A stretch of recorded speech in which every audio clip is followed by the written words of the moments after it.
ঢাকায় প্রথম আন্তর্জাতিক সম্মেলন করে বছরব্যাপী কর্মসূচি ঘোষণা করেছে খতমে নবুয়ত বাংলাদেশ। কাদিয়ানী সম্প্রদায়কে অমুসলিম ঘোষণার দাবিতে এই কর্মসূচি দেয়া হয়েছে। দেশি বিদেশি শীর্ষ ওলামাদের অংশগ্রহণে আয়োজিত সমাবেশে আগামী ডিসেম্বর পর্যন্ত বিভিন্ন পর্যায়ে কর্মসূচি পালনের ঘোষণা আসে। ঢাকার সোহরাওয়ার্দী উদ্যানে বিশ্বের 5টি দেশ থেকে আগত আলেমদের উপস্থিতিতে প্রথমবারের মতো আন্তর্জাতিক সম্মেলন করল খতমে নবুয়ত বাংলাদেশ।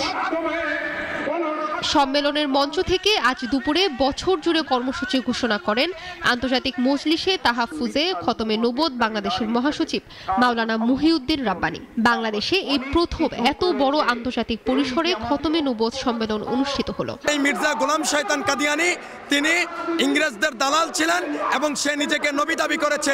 যারা নিজেদেরকে নবী দাবি করে তাদেরকে রাষ্ট্রীয়ভাবে অমুসলিম ঘোষণার দাবিতে আমরা ঐতিহাসিক সোহরাওয়ার্দী উদ্যান মাঠে একত্রিত হয়েছি। এই সম্মেলনে বক্তব্য দেন বিএনপি জামাতে ইসলামীর নেতারা। দেশের শীর্ষ ধর্মীয় নেতারা ছাড়াও পাকিস্তান, ভারত, সৌদি আরব ও মিশরের প্রভাবশালী আলেমরা এ সময় বক্তব্য রাখেন। সকলের প্রাণের দাবি হলো কাদিয়ানী সম্প্রদায়কে অমুসলিম ঘোষণা করতে হবে। রাসূল বলেছেন আনা খাতামুন নাবিয়্যিন লা নাবিয়্যা বা'দি, আমি সর্বশেষ নবী, আমার পর আর কোনো নবী আসবে না।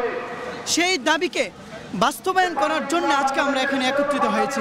সম্মেলন ঘিরে সোহরাওয়ার্দী উদ্যান ও আশেপাশের এলাকায় ছিল কঠোর নিরাপত্তা। সড়কে শৃঙ্খলা বজায় রাখতে কাজ করেছে খতমে নবুয়ত সংরক্ষণ কমিটির স্বেচ্ছাসেবক দল। ইশরাত জাহান, নাগরিক।